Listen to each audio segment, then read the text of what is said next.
My first recipe is a refreshing lemon and lavender posset, which is full of flavours that are new to me, the essence of wild flowers.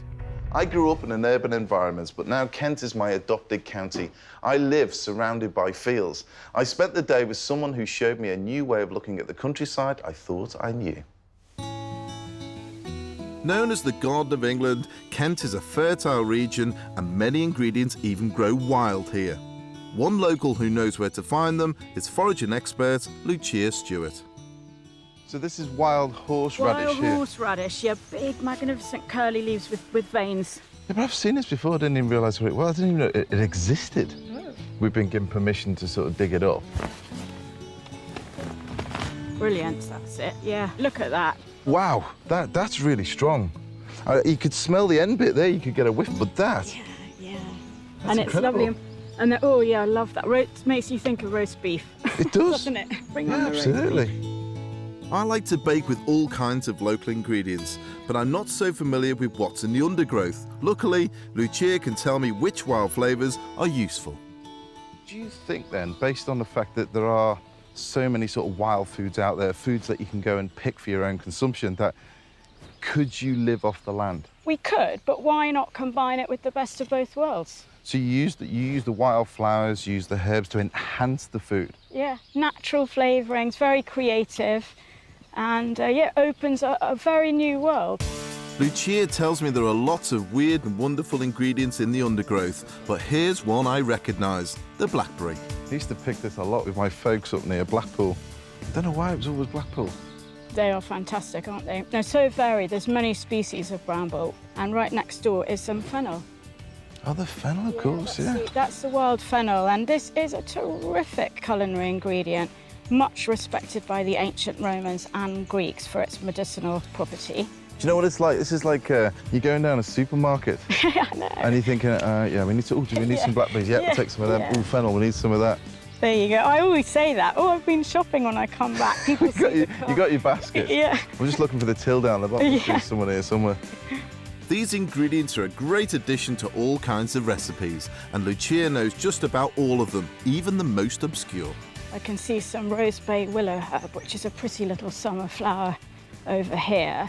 The shoots are edible in spring. They're recommended to be soaked to get the flavour out, and also drying helps get the flavour out too. In terms of flavours, you'll have a smell of this mugwort. That was used before hops to flavour beers. It's fantastic, Yeah, I mean, isn't it? straight away, Yeah. it's like beer, Kent beer. Yeah, exactly. That's a nice one. That does remind me of hops, though. Yeah. Leaving the country lanes, Lucia takes me to a garden to explore flavours that can be found on anyone's doorstep. What have we got here, then? I know those guys. That is a wonderful bunch of lavender. That's lovely. I do know this one, usually recognised by its scent, not its flavour. One of the strange things is for me, actually, when I smell lavender, and indeed eat lavender, it reminds me of my nan.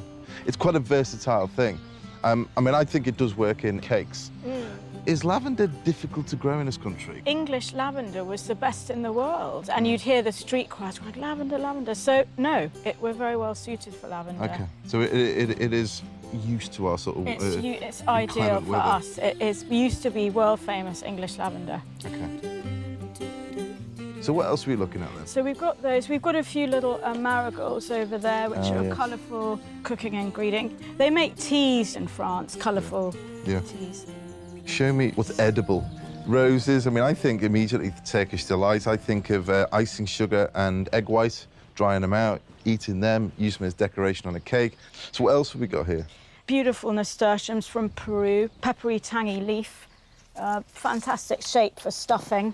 Have a taste of that. You can eat this? You can eat it, and it's peppery. I sprinkle it on pasta, full of vitamin C, so you've got all that as well. It's actually quite nice. Do you like it? Yeah. Can you eat the flour, or can you only eat the leaf? I stuff the flour with cream cheese for canapes. I can understand why you put it with the cheese, because the creaminess would really blend quite well with that. This has been a journey around Kent I've never experienced before. And to finish off, a glass of Lucia's own lemonade comes with an added flavour straight from the garden. It's lovely, whatever it is. Have a guess. It's not rose. It's not overwhelming. Is it lavender? It's lavender. That's delicious. It's really refreshing. It's a little sweeter than lemonade. It sweetens the acid. When I go out walking the dog, I see a lot of this, just don't know what it is. So for me, it's given a different perspective on what Kent is. It's not just about apples, and it's not just about the baking, the huffkins. It's not just about the soft fruit. It's also about these magic wild foods that are out there, but I think you have to gain the knowledge to know what you're looking for. There's a lot to be had, isn't there? I think so. And you just started me on a brand new path. Great. Thank you very much indeed.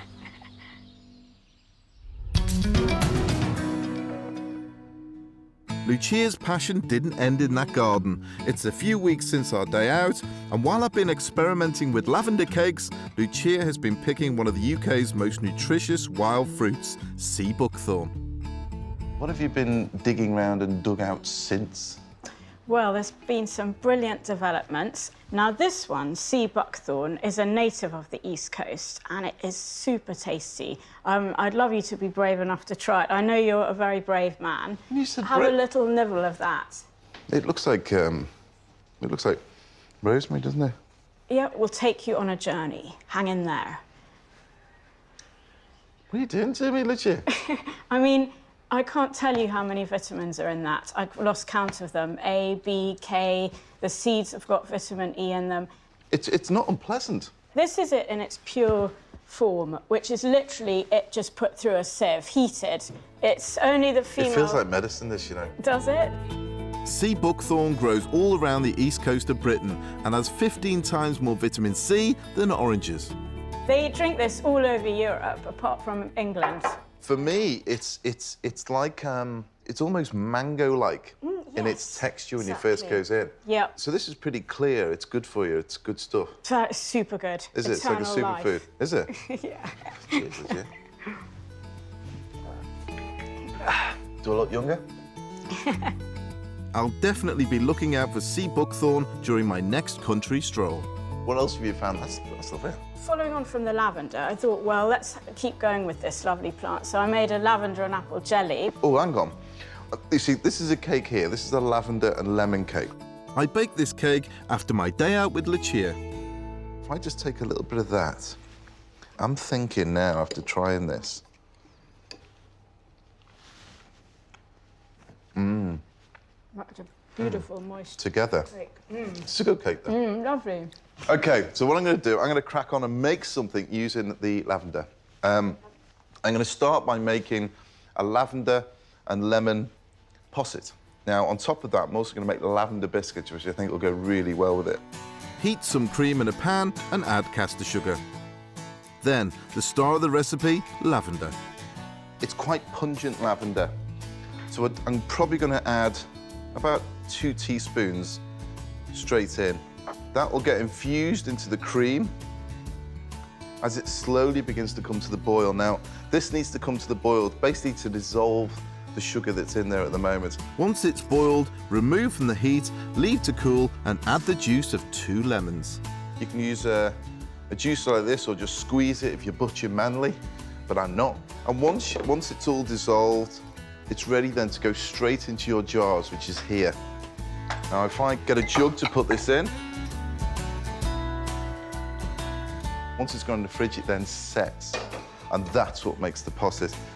In medieval times, posset was a drink split and curdled by lemon juice, but today the sugar stabilizes it into a mousse-like velvety texture.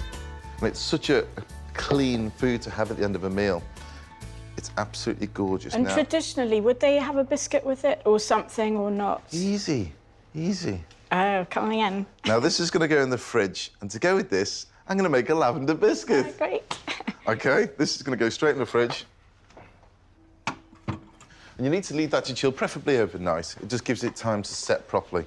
Now, to make the biscuits, here I have some softened butter, to which you're going to add some lavender straight in. It's a good time to add. It releases all the oils while you're beating the thing to death. It does smell fantastic at this stage. Beat in some caster sugar and flour. And then you bring all these ingredients together. So at this stage, I'm going to get my hand in. It's nearly there. Now this is basically going to make a very crumbly biscuit. Pop that on the bench. Roll the dough into a sausage. Wrap in greaseproof paper and chill in the fridge for half an hour. And you end up with this, which is now easy to cut into biscuits. So take your pastry out, get a knife, and then cut little discs all the way along, and you just pop this onto a tray. Bake in the oven at 160 degrees for 20 minutes. Once they've gone golden, they're done. And over here are said biscuits. When I bring the Posset out, look at these fellas. These are going to be absolutely delicious.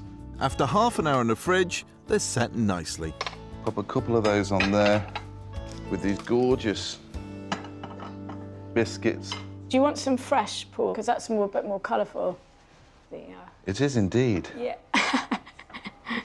There you have it, lemon and lavender posset with lavender biscuits.